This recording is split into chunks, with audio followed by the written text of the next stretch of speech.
Halo, how's it go? This right here is not what this video is about, but it is kind of the reason for this video existing and for what it's about. This is the still basically brand new 2019 Mega Constructs large buildable Master Chief action figure or statuette. And in my review for that I already published not too long ago, I said that this is essentially, or could be thought of as, a spiritual successor to this old Mega Bloks product from about a decade ago, a magnet-based one. And when I published the review for this, immediately a number of viewers said, well, they already had something from around this era, but that was brick-based. That was actually built with studded plastic parts. And I was like, what? How come I have never heard of this phenomenon? So I Googled it, and I found it, and I bought this from 2008 to 2009. I think it was produced in 2008, released in 2009, the very first year, the beginning of the entire Mega Bloks Halo phenomenon when it started. This is part of the 10th anniversary series. So this is truly a spiritual successor to this thing, which I didn't know even existed until you guys told me about it. So thanks for that. I've now added this old thing to my collection, and I'm happy about it. So it's a figure on a stand. It's not officially Master Chief. It's from Halo Wars. So it's just a Spartan II. And it's pretty cool for its day. It comes with this cardboard backboard thing to give you a little bit of background. And there were 3 figures in this series. There's the green Spartan. There's a red Spartan who looks almost the same, except the green pieces are replaced with red. And that one had dual wielding SMGs. And then there's also a gray ODST that they did. So 3 in total for this series. This cardboard thing is beaten up a little bit. Each one had a slightly different portion of this scene, which would ultimately show you all of the products from that first year from Mega Bloks Halo. So let me go ahead and just take the figure off itself so we can focus on that. I'll just give you one good look at the base here, because it does have some nice little texturing on it, nice painting, some handwork. Got a quick dry brush over the top. Like, this is actually pretty nice. That's a print right there, but interestingly, this is a sticker, a big old sticker. All the stickers in this set, this was back in the day when Mega still used stickers. All the stickers are the exact same size as the space they need to occupy, or slightly larger, which I just don't like. Made it a little bit difficult to put some of the stickers on this. And also the sticker sheet had some die cut issues where not all of the edges were cut out properly, but I was able to rectify that by hand. So here's just the figure.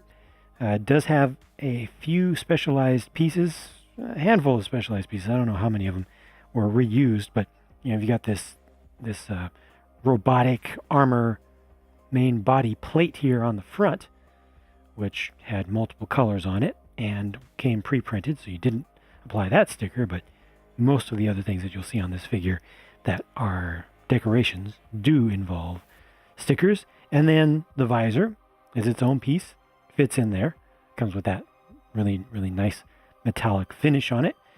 I think this is an existing piece, just a generic piece here for the top. It does have a couple stickers, but then the surround, basically the front of the helmet, is a unique piece as well.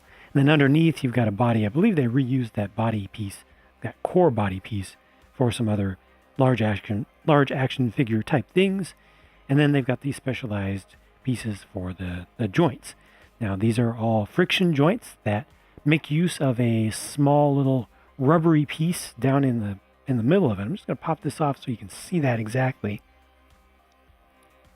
There it is down in there. It's actually kind of embedded in there, but it is a separate piece that you actually had to put in by itself, and it'll just fall out. I'm not going to knock it out right now because it'll probably roll away from me. This hair fuzz piece just keeps getting in my way. All right. But it's not the same as the parts that they used most recently that are fully silicone and that will actually embed in and stay in place once you put them in place. There's a sticker that goes over multiple pieces.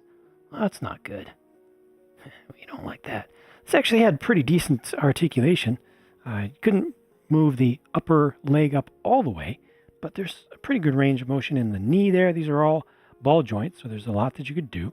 Ball joint down here for this fairly blocky foot. And, there wasn't a lot of friction involved with this thing. That's just a BMO hair right there. Gosh, what is going on? It's his shedding season. But, it could hold itself up. It had waist articulation. This is going to be a terrible pose. Worst pose ever. But it does give you an idea of, how much range that you did have with this figure.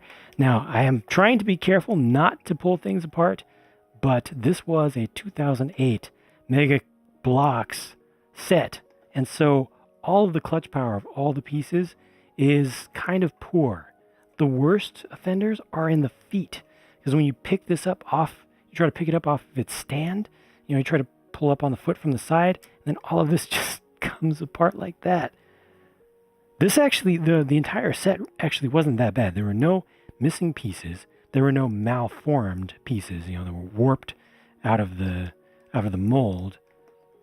And, nothing is too inconsistent. It's just consistently not so good. Look at that. Look how easily that comes off. I just barely touched it. I didn't even really try to rotate it. Just, adjust it a little bit so I can go this way. But as soon as I start to turn, careful, I can feel it already loosening up in there. So the pieces just, they were 2008, 2009 Mega Bloks pieces, and there's a reason they got a bad reputation for quality. They just didn't do things as well as they should have. Thankfully, these days they do so much better. So many problems have been fixed, especially in the past 5 years. But for its day, this wasn't bad. I probably wouldn't be saying that if I was missing a major piece or if there was a major malformed piece. That's the worst, when you just can't fit two pieces together because they're all warped and messed up. The weapon, the shotgun, is actually a really nice piece, and that is painted. It's a silver piece, and then the black is painted on there for the foregrip and also the stock. So that's actually pretty nice. And the hands are printed around the back, or painted around the back. So it's a combination of stickers and pre-applied prints and paint applications. Overall, I'm pretty happy with this thing. I'm very happy to have it, for its history that I didn't even know about. Thanks again to those of you who shared with me your experience of having had one of these things in the past. You are the reason that I have this now. I'm going to add it to room 117, and it's just going to be on display, hopefully with not too many BMO hairs in there. And it's an interesting novelty these days, and for a fan of Mega constructs and old stuff, and Halo in particular, I think it's a nice thing to have in the collection. It's not great. It's definitely not up to today's standards. I wouldn't expect it to be. This was quite a long time ago, but it's much better than I expected. I really feel like I got lucky though, because I do have some of the other sets from this same year. As a matter of fact, let me show you something right here. Look at this. This is the old instruction booklet. Look back there. There it is, number 1, set number 01 right there. I don't know why they started with 968 in particular, but 01. I reviewed that. Still have it. I don't have most of these others. I do have the Scorpion, but I don't have that. I do not like that. I don't think I ever did like that original Warthog. The design of it.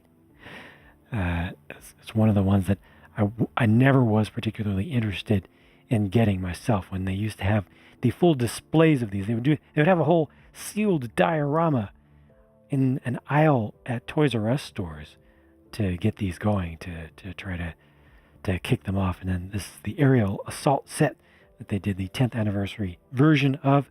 I also recently got the Scorpion. I haven't reviewed it as of the time of the recording of this video, but will pretty soon. So they're redoing some of these. The newest Hornet is not so good. The newest Warthogs in general are very good. They've done plenty well on the Ghosts. This is just showing you what the other two figures are. So this one that I just looked at is the green one in the middle. That's an ODST, and then just a red colored Spartan, just to have something different. Same build though, just different colors. And that just shows how the backdrop gets folded up a little bit and stuck onto the back. It's the green UNSC Spartan II from the Mega Bloks Halo Wars, the Authentic Collectors series from 2009, officially. A little piece of history, little bit of something that's frozen in time. It's cool. Thank you all again for letting me know about the existence of these. It'll be on display in room 117 for quite some time, I hope. Hope you enjoyed this. Talk to you again soon.